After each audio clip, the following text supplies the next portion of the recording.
아까 그 가사의 내용은 그 손가락질하는 무리가 네가 아니냐 이렇게 물어보는 거예요. 내 자신이 아니냐 이렇게 물어보는 가사의 내용이에요. 저들은 나쁜 사람이다 이렇게 하지만 우리는 날마다 저 가사 속에서 주님을 손가락질하고 있습니다.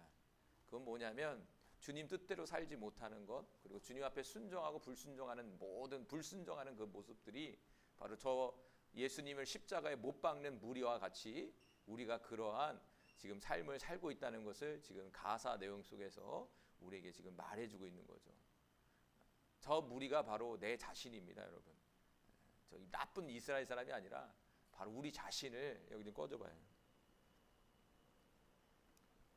오늘 여러 가지로 방해하고 있어요. 여러 가지로 고난 주간에 여러분.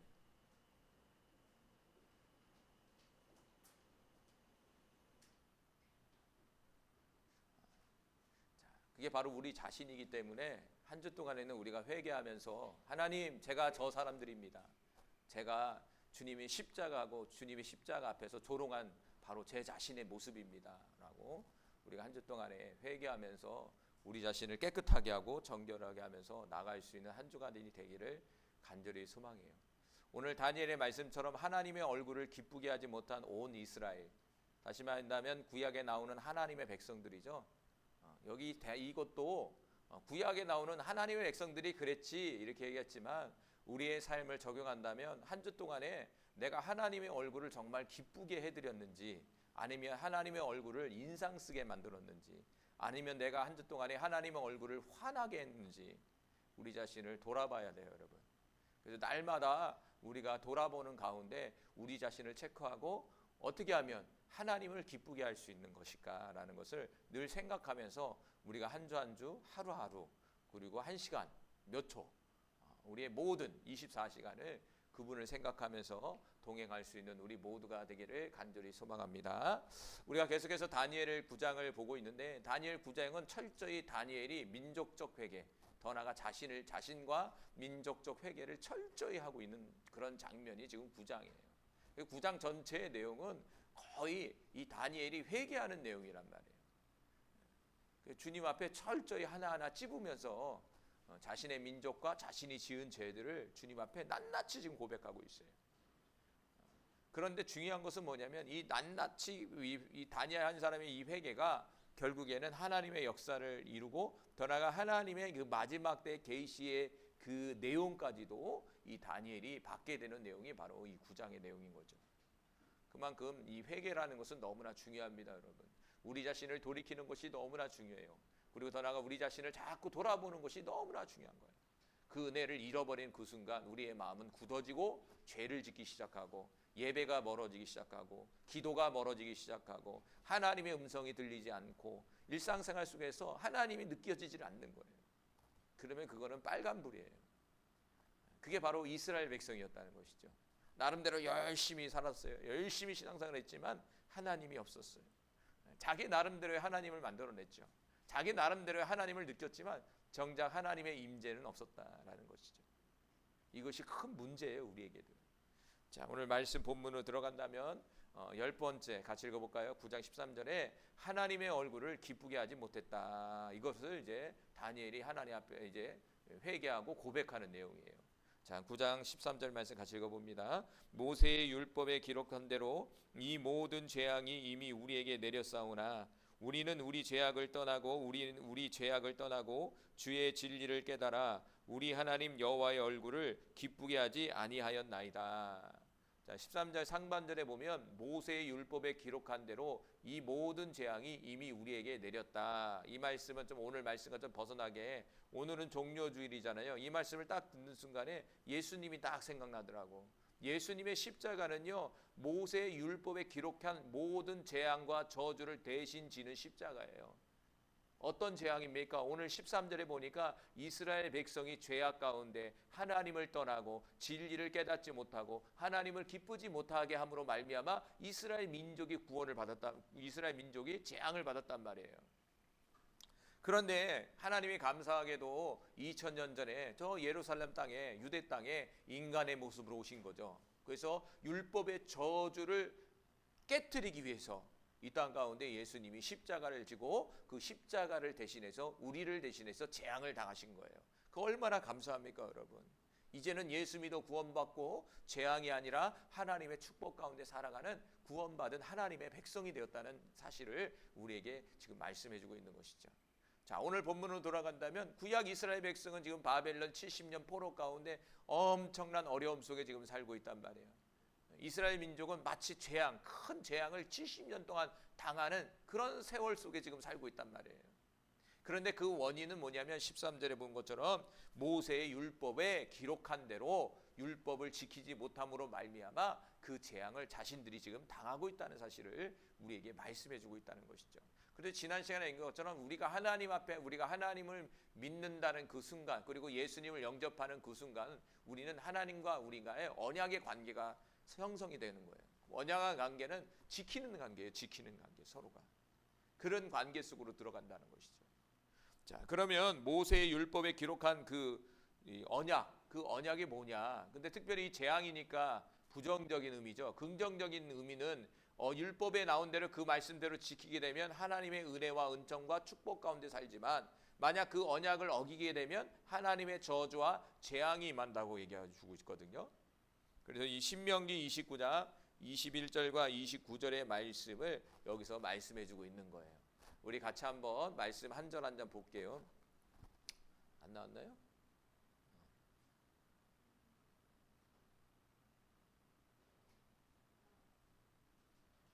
자, 그럼 말씀 주보 보겠습니다. 말씀 주보 보시고 같이 읽겠습니다. 기록 안 했나 봐요. 놔두세요 그냥. 자, 21절부터 여호와께서 곧 이스라엘 모든 지파 중에서 그를 구별하시고 이 율법책에 기록된 모든 언약의 저주대로 그에게 화를 더하시리라. 너희 뒤에 일어나는 너희 자손과 멀리 오는 객이 그 땅의 재앙과 여호와께서 그 땅에 유행시키는 질병을 보면 그 온 땅이 유황이 되고 소금이 되며 또 불에 타서 심지도 못하며 결실함도 없으며 거기에는 아무 풀도 나지 아니함이니 옛적에 여호와께서 진노와 격분으로 멸하신 소돔과 고무라와 아드마와 스보임의 무너짐과 같음을 보고 물을 것이요, 여러 나라 사람들은 묻기를 여호와께서 어찌하여 이 땅에 이같이 행하셨느냐, 이같이 크고 맹렬하게 노하심은 무슨 뜻이냐 하면, 그때 사람들이 대답하기를 그 무리가 자기 조상의 하나님 여호와께서 그들의 조상을 애굽에서 인도하여 내실 때에 더불어 세우신 언약을 버리고 가서 자기들이 알지도 못하고 여호와께서 그들에게 주시지도 아니한 다른 신들을 따라가서 그들을 섬기고 절한 까닭이라. 이러므로 여호와께서 이 땅에 진노하사 이 책에 기록된 모든 저주대로 재앙을 내리시고 여호와께서 또 진노와 격분과 크게 통하심으로 그들을 이 땅에서 뽑아내사 다른 나라에 내던지심이니 오늘과 같다 하리라. 감추어진 일은 우리 하나님 여호와께 속하였거니와 나타난 일은 영원히 우리와 우리 자손에게 속하였나니 이는 우리에게 이 율법의 모든 말씀을 행하게 하심이니라. 아멘. 자, 신명기 말씀이죠. 29장 21절과 29절. 신명기 상반절 1절부터는요 하나님의 축복이 나오는데, 이 하반절부터는요 저주가 나온단 말이에요. 저주. 그러니까 오늘 본문은 지금 다니엘이 깨달은 것은 결국엔 신명기 29장 21절부터 29절의 말씀을 하나님께서 성취하고 계시다는 사실을 지금 고백하고 있는 거예요. 그래서 하나님의 말씀은 좋은 말씀도 성취를 하시지만 우리에게 재앙된 저주의 말씀도 성취하신다는 사실을 우리는 기억해야 된다는 거죠. 우리는 좋은 말만 이루어진다고 생각하잖아요. 그런데 성경의 말씀에서 거기에서도 또 우리에게 재앙적인 말씀, 저주적인 말씀도 우리의 삶 속에 반드시 이루어진다는 사실을 우리는 믿어야 된다는 거예요. 그래서 양면을 다 봐야 돼요. 하나님을 잘 우리가 순종하고 주님 앞에 잘 믿은 신앙생활을 잘하게 되면 반드시 하나님의 축복이 임하지만, 우리가 하나님의 자녀로서 본분을 지키지 못하면 우리는 어려운 가운데 가게 된다는 사실을 우리에게 보여주고 있는 거예요. 그런데 오늘 신명기 29장 21절부터 29절은 누구에게 향한 말씀이죠? 바로 하나님, 구약 하나님의 백성들에게 하는 말씀이에요. 이것은 정말 하나님이 이러기를 원하지 않는 마음이죠. 하나님의 마음이 느껴지세요? 하나님이 우리에게 모세의 율법을 준 것은 우리에게 행복의 길로 인도하기 위해서 주셨다고 얘기했어요. 근데 문제는 뭐냐면 그 율법을 행하는 저와 여러분의 문제예요. 그 뜻대로, 그 진리의 길대로 가지 못하니까 결국에는 하나님의 징계와 하나님의 재앙과 하나님의 저주 가운데 우리의 인생이 살고 마는 거예요. 그러니까 우리 자신을 잘 돌아봐야 된다는 거예요. 지금의 인생과 지금의 사역과 지금의 모습들, 아직 잘라내지 못한 부분들, 아직 내가 순종하지 못한 부분들을 철저히 잘라내야 돼요. 저도 아직 잘라내지 못하니까 이렇게 사는 거예요, 사실은. 저도 아직 잘라낼 부분이 너무나 많으니까 이런 모양으로 제가 이렇게 된 거예요. 그러니까 결국에는 현재의 나의 삶은 나의 수준이다. 할렐루야. 현재의 나의 모습은 내 사역의 수준이다. 그걸 인정해야 된다는 거예요. 그거를 인정하는 그 순간 그 상황에서 벗어날 수가 있는 거예요. 그런데 우리는요, 우리 스스로가 너무 잘난 줄 알고요, 벗어나질 못하는 거예요. 그러면요, 거기서 책밖에까지 도는 거예요. 그러니까 바벨론 70년 포로 생활을 알았을까요, 몰랐을까요? 다니엘도 몰랐잖아요. 왜 그렇게 어려움을 당하는지를 몰랐단 말이에요.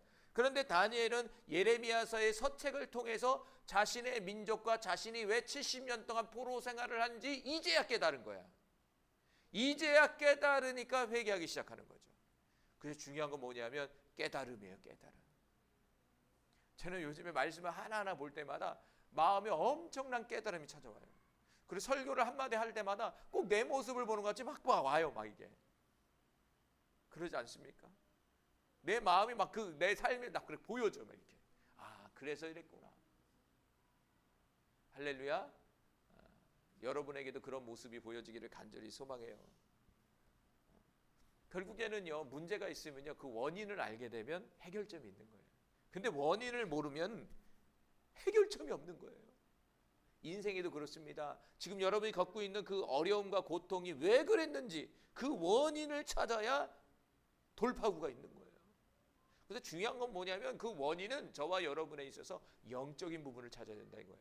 영적인 부분이라면 나와 하나님과의 관계의 문제예요. 하나님과의 나의 관계 속에 어떤 문제라는 말이에요. 그걸 풀어내야 됩니다. 그것이 바로 신앙인이고 그것이 믿음의 사람이에요. 저도 그래 숙제가 많아요. 제 고민은 뭔지 아세요? 사역의 고민이 많아요. 저는 아무래도 사역자이기 때문에 사역의 방향과 이 교회의 부흥도 그렇고 여러 가지 이끌어가는 것도 그렇고 또 이전의 문제 또 나쁜 인생 속에서 내가 어떻게 사역을 해야 되는지 그런 고민이 엄청나게 많아요. 목회자들에게 주어진 거죠. 저만 그러겠어요. 목회자들 고민이 엄청 많아요. 근데 하나하나 찾아가는 거예요. 어떤 사람은 3개월 만에 막 크게 막 부흥이 되고 어떤 사람은 막 그러는데 자꾸 쪼그라드는 느낌도 들고 이러면 얼마나 힘들겠어요. 생각해 보십시오. 근데 다 원인이 있더라고. 원인이 있어요. 원인이. 우리 성도님들은 성도님들의 삶 속에서의 여러 가지 어려움들이 있잖아요. 원인을 반드시 찾아서 축복된 인생, 축복된 사역으로 나아갑시다. 할렐루야. 네. 자, 오늘 본문 다시 본다면 13절 상반절에는 모세의 율법에 기록한 대로 이 모든 재앙이 우리에게 내려졌다. 주님, 우리에게 내려졌습니다. 라고 고백을 하면서 뭐라고 얘기하냐면 우리의 죄악을 떠나고 우리의 진리를 깨달아 우리 하나님 여호와의 얼굴을 기쁘게 하지 못했다. 이렇게 얘기했다는 거예요. 하나님의 말씀대로 재앙을 받는 이유가 뭐냐면 죄악을 떠나야 되는데 죄악을 떠나지 못했고 진리를 깨달아 진리대로 살아서 결국에는 하나님을 기쁘게 하는 삶을 살아야 되는데 자신과 자신의 민족이 그러한 삶을 살지 못했다는 거예요.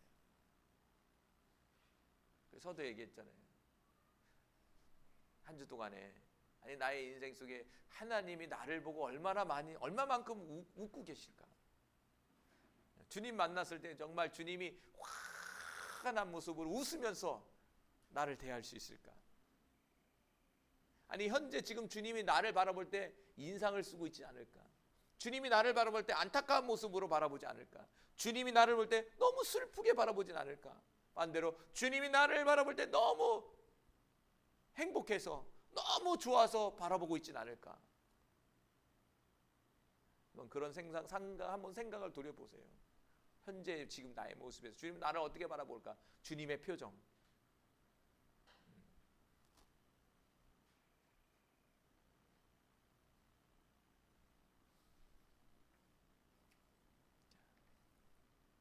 죄악에서 떠난다는 말이 슈브예요. 슈브라는 말 해볼까요? 슈브. 튜브가 아니라 슈브인데, 튜브라는 뭐냐면 회복하다는 거예요. 회복하다는 거예요. 자, 죄악에서 떠난다는 거예요. 이미 죄악 속에 있었다는 거잖아요. 근데 떠나야 된다는 거예요. 다시 말하면 회복해야 된다는 거예요. 다시 원점으로 돌아가야 된다는 거예요. 그런데 이스라엘 백성은 돌아가지 않았다는 거예요. 돌아갔다면 하나님이 기쁘실 거예요. 그런데 다시 원점으로 돌아가지 못하는 거예요. 그 죄가 그렇게 무서운 거예요. 한번 우리의 마음에 완악함이 들어오면요 정말 힘들어요. 회복한다, 되돌아간다는 건 정말 어려워요. 그리고 두 번째는 뭡니까? 진리를 깨달아야 되는데 깨닫지를 못했다는 거예요. 그래서 깨닫는다는 게 뭐냐면 사칼이라는 말이에요. 사칼이라는 말이 뭐냐면 지혜로워지고 총명해지는 거예요. 다시 말하면 사리 분별이 되는 거예요. 무엇이 옳은지를 깨닫기 시작하는 거예요. 무엇이 살 길인지를 알기 시작하는 거예요. 여러분, 만약에 여러분의 앞에 하나는 죽을 길, 하나는 살 길이 딱 있어요. A, B야. 근데 A, B가 섞여. 그래서 뭔지를 몰라. 어떤 길이 죽은 길인지 살 길인지 모른단 말이야. 그런데 여기서는 깨닫는다는 것은 안다는 얘기예요. 아, 저 B로 가야 살 길이야. 저 A는 죽는 길이야. 이게 딱 오는 거예요. 그게 진리예요, 진리. 진리를 깨닫는 거예요, 진리. 진리는 생명이고 진리는 우리에게 사는 길을 주는 거예요. 그런데 문제는 구약 하나님의 백성 이스라엘은 깨닫지 못한 거예요. 죽음의 길로 간 거예요. 사망의 길로 가는 거예요. 어둠의 길로 가는 거예요. 망하는 길로 가는 거였죠.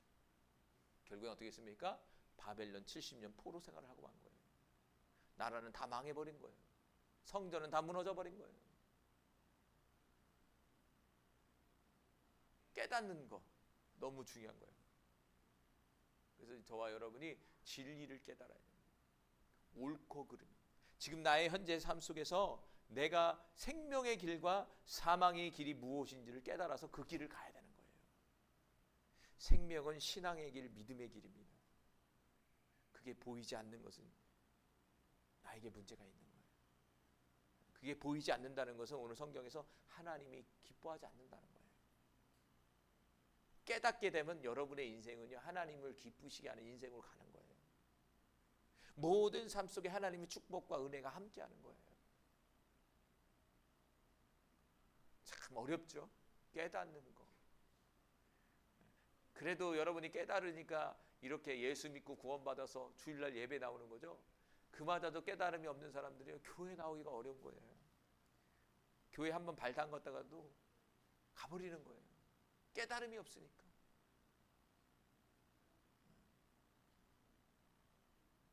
여기서 또 세 번째로 하나님의 얼굴을 기쁘게 하지 못했다. 자신의 민족들은 여기서 기쁘게 하지 못했다라는 말이 뭐냐면 할라라는 말이에요.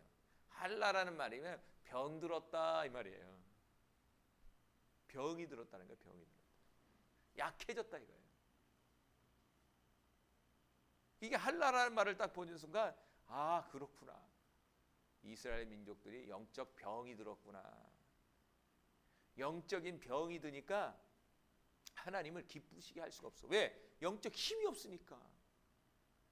영적 힘이 있어야 하나님이 주신 사명과 하나님이 주신 은혜 가운데 살 수가 있는 거죠. 영적인 병이 들어버렸으니 영적인 힘이 약해져 버렸으니 하나님의 영적인 일들을 어떻게 감당하겠습니까?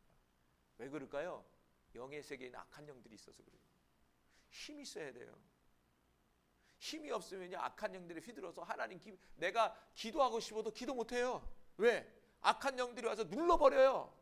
그렇죠? 마음은 원이로되 육신이 약하구나. 이놈의 악한 영들은 꼭 육신 속에 들어와서 피곤케 만들든지 졸리게 만들든지 병들게 해서 내 마음은 막 기도하고 싶고 하나님 앞에 열심히 기도하고 밤새 좀 찬양하고 싶고 이런 마음인데 육이 막 아픈 거야. 기운이 막 떨어지는 거야. 눈도 침침한 거야.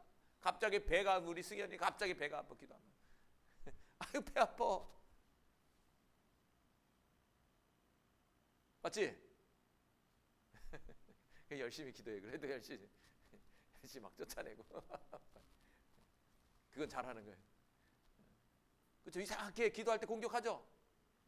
뭔가 하나님의 영적인 일을 할 때 막아버려.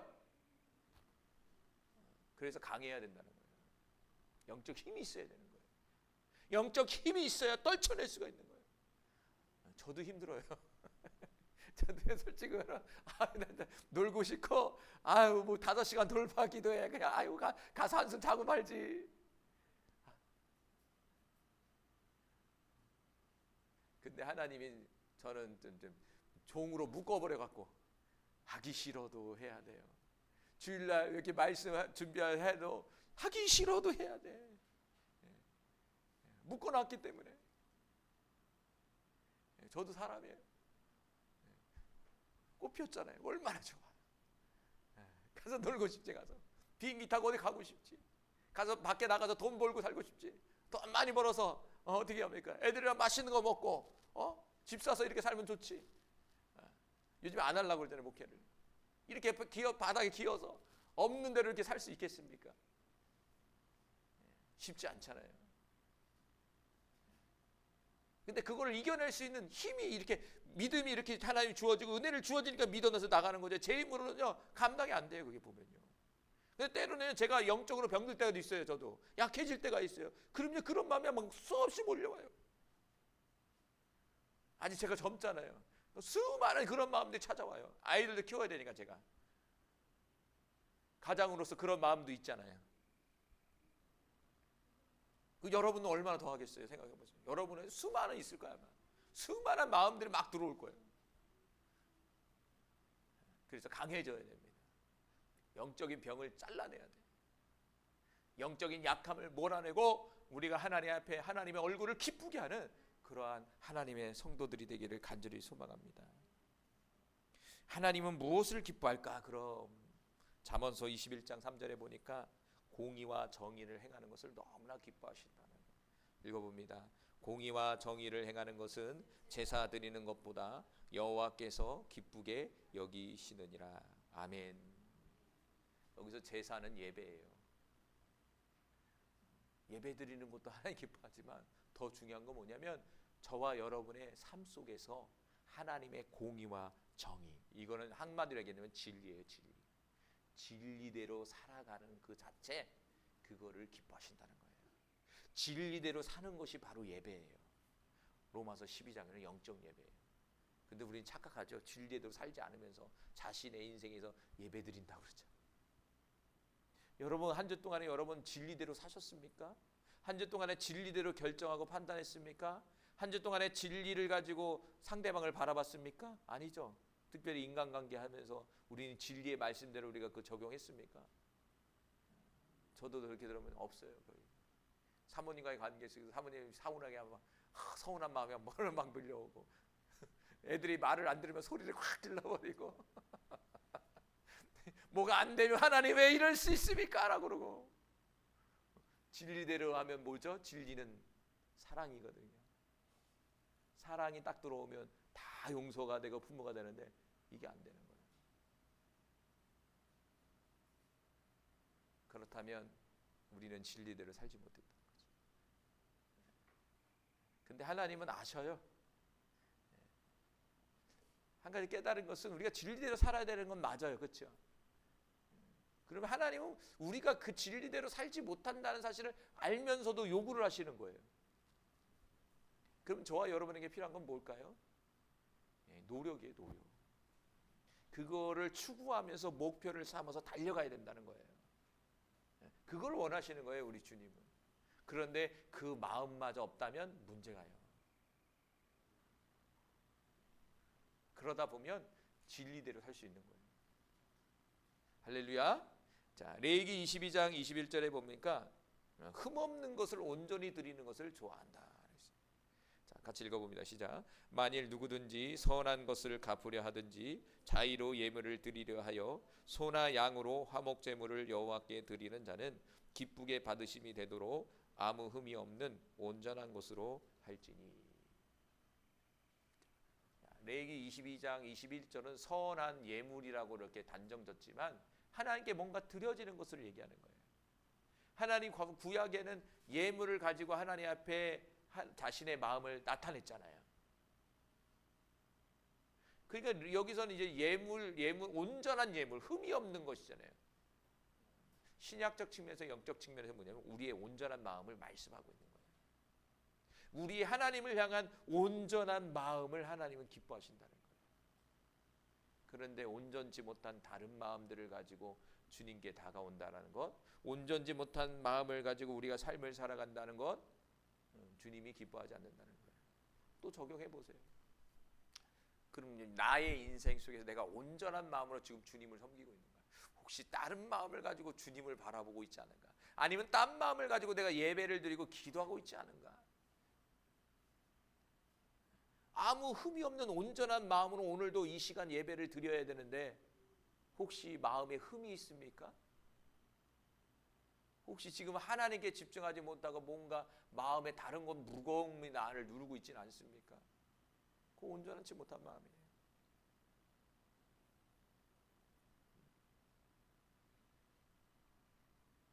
레위기 22장 21절은 예물이라고 했지만 이건 마음이에요.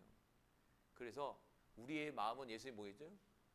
그 예물에 담겼다고 그랬잖아요. 예물에 담긴 거예요. 우리의 마음의 표현은요, 예물에 담겨 있는 거예요.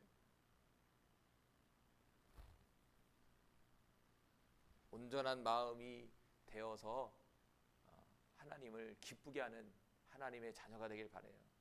그러니까 구약에 나오는 이스라엘 백성은요, 예배가 다 있었죠. 화목제물 잘 드렸습니다. 11조 잘 했습니다. 절기를 잘 지켰습니다. 문제는 뭐냐면 마음이 없었다는 거예요. 형식은 있었지만 마음은 없었다는 거예요. 껍데기만 있는 거예요. 인간관계에서도 껍데기만 있어봐요. 여러분 부부관계 속에서도 껍데기만 있어봐요. 마음이 안 통해. 살 수 있겠습니까, 여러분? 친구의 관계 속에서도 승희야, 마음이 통하는 친구를 만나야 돼. 근데 그게 한 명 만나 수도 한 명, 그렇죠, 권사님? 정말 많은 친구가 있지만 정말 마음 통하는, 남편도 어려웠잖아. 남녀의 관계는 사랑 때문에 마음이 통하는 게 아니라 그냥 사랑이 통해서 그런 거지. 정말 부부가 이 마음이 통해야 되는데 쉽지가 않잖아요. 이게 부부도 힘든데 주님과 우리의 마음이 통한다? 그러면 이제 천국 가면 돼. 할렐루야. 천국 환송 예배를 제가 드려줄게. 교회 나가면 바로 승천해서 가시면 돼.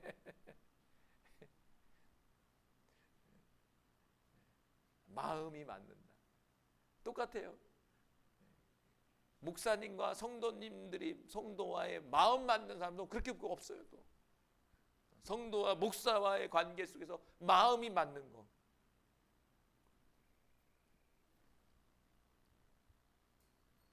흠이 없길 바랍니다. 자, 세 번째로 골로새 3장 20절에 보니까 부모에게 순종하는 것이 주님을 기쁘게 한다.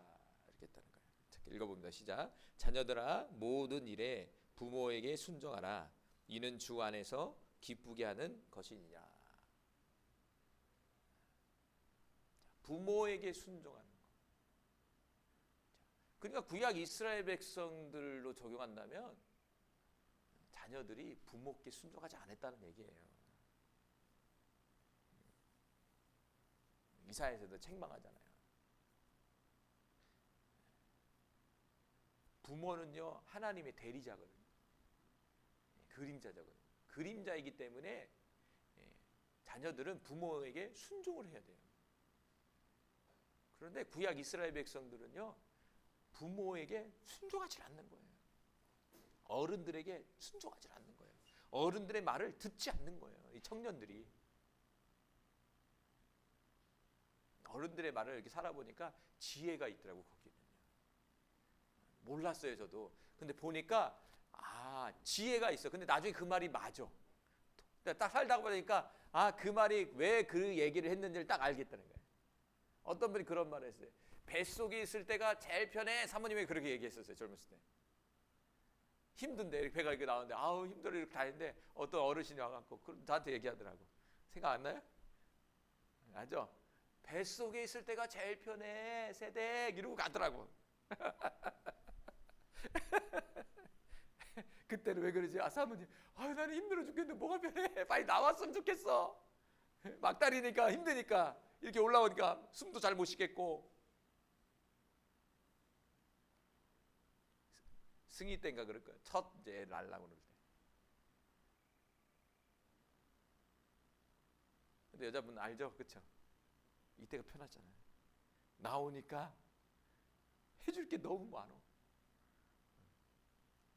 자기 뜻대로 막 반항을 해.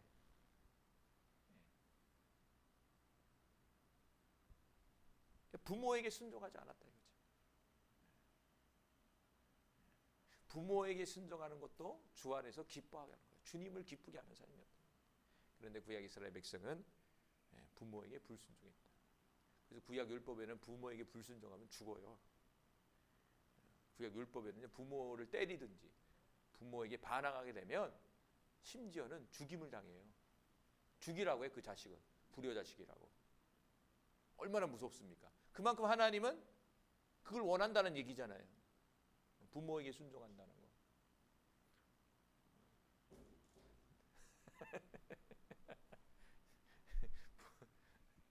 아직 부모님이 살아계신 분들은 다시 한번 돌아보길 바래요.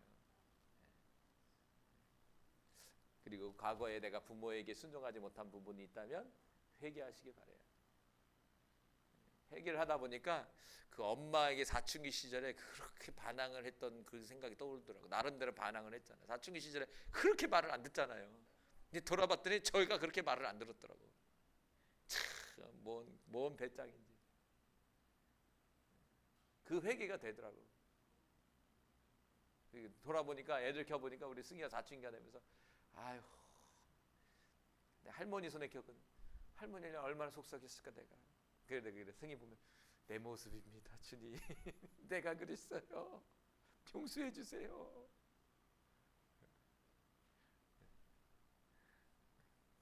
승희야 부모님들도 다 그렇게 했어.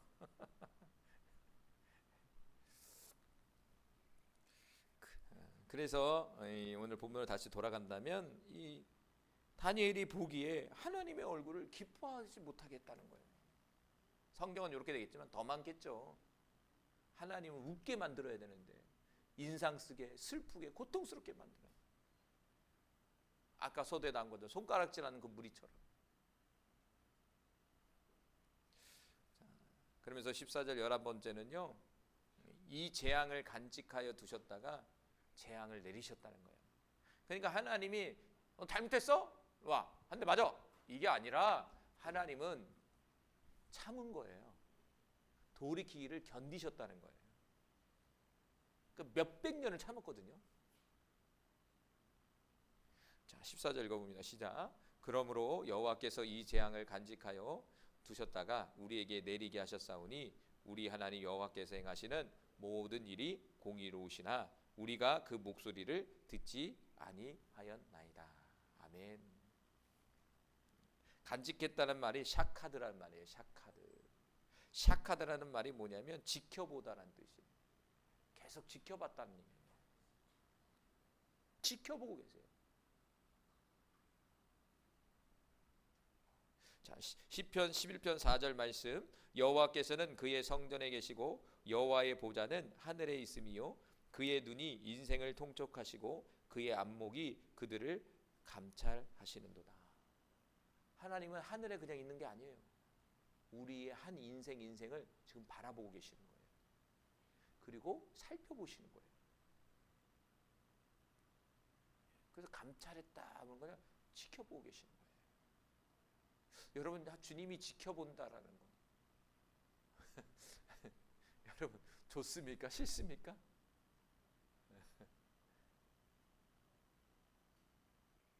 주님이 여러분의 인생을 다 봤거든요. 제 인생도 좀 다 보고 계시거든요. 무엇이라고 평가할까요? 주님 만났을 때 참 잘 살았구나. 근데 반대로 주님 만났을 때, 야, 어떻게 그렇게 살 수 있어? 주님 다 만나야 되거든, 한 번씩은. 이 세상 이제 육신이 끝나면 딱 앞에 딱 기다리고 계시는데, 천국문 앞에서. 시편 33편 13절과 15절에 여호와께서 하늘에서 굽어보사 모든 인생을 살피시며 곧 그가 거하신 곳에서 세상의 모든 거민들을 굽어 살피시는도다. 그는 그들 모두의 마음을 지으시며 그들이 하는 일을 굽어 살피는 일이로다. 모든 인생, 예수 믿는 사람뿐만 아니라 예수 믿지 않는 사람의 인생까지도 다 본다는 거예요. 그리고 15절 하반절에는 그들의 하는 일을 굽어 살펴본다는 거예요. 사람이라는 게 인생을 살면서 무엇인가를 일을 하잖아요. 뭔가를 진행하잖아요. 뭔가를 결정해서 살아가잖아요. 나름대로. 그 살아가는 나름대로의 모습들을 하나님 바라보시고 평가하신다는 얘기예요. 우리 아이들은 이제 인생을 사는 입장이잖아요. 그런데 우리 어른들은 이제 인생을 마감하시는 분들이 준비 이제 끝물에 가시는 분들이 있어요. 미안한 얘기지만 이제 60이 넘어가면 이제 끝물이에요. 이 정리할 시간이에요.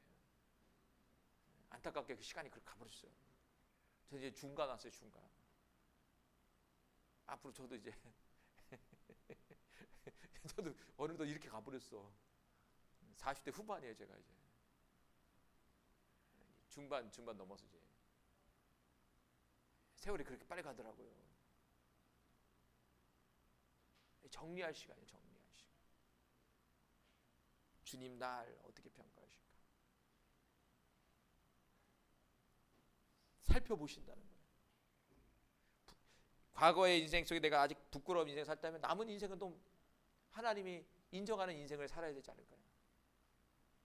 잠언서 24장 12절에 내가 말하기를 나는 그것을 알지 못하였노라 할지라도 마음을 저울질하시는 이가 어찌 통찰하지 못하시겠으며 내 영혼을 지키시는 이가 어찌 알지 못하시겠느냐. 그가 각각 사람의 행위대로 보응하시리라. 보응하신다는 거예요. 평가가 있으면 상과 벌이 있는 거잖아요. 인생의 결산이 있다는 거예요. 인간이라는 존재가 하나님을 모르면 막 살죠. 근데 결국에는 그 인생을 주신 분은 하나님이기 때문에 그 인생에 대한 평가를 하시고 거기에 대한 보응을 해주시는 거예요. 인생을 잘 사신 분들은 하나님의 그만큼 상을 끌 것이고, 인생을 좀 힘들고 거칠게 또 하나님 보시기에 좀 기쁘지 못한 인생을 살다면 거기에 맞는 어떤 벌을 받든지 그런 일이 벌어질 거예요. 그래서 믿음의 사람들에게는 벌보다는 뭐냐면 상급이라고 해요. 상급이 덜할 거예요. 근데 믿지 않는 사람에게는 벌이죠. 믿음의 생활을 잘 하신 분은 상급이 클 거예요. 여러분, 저 세상은 연기같이 사는 게 아니에요. 똑같이 이렇게 살아요. 여기 육은 그림자예요. 거기도 머무는 장소가 있고요. 거기서도 뭔가 먹어요. 생명나무 가 먹는다고 그랬잖아요. 거기서도 뭔가 활동을 한단 말이에요. 천국은요. 우리 생각은 뭔가 구름과 같이 살 것 같은 생각을 하고 있어요. 천국이라는 개념이. 그래서 남은 인생 속에서 내가 주님을 기쁘게 할 수 있는 일이 뭘까를 고민하셔야 돼요. 자, 마지막으로 누가복음 15장 7절 말씀 시작. 내가 너희에게 이르노니 이와 같이 죄인 한 사람이 회개하면 하늘에서는 회개할 것이 없는 의인 아홉으로 말미암아 기뻐하는 것보다 더하리라. 누가복음 15장 10절에 누굴 기뻐한다고요? 죄인 한 사람이 회개하는 걸 너무나 기뻐하신다는 거예요. 계속 강조하잖아요.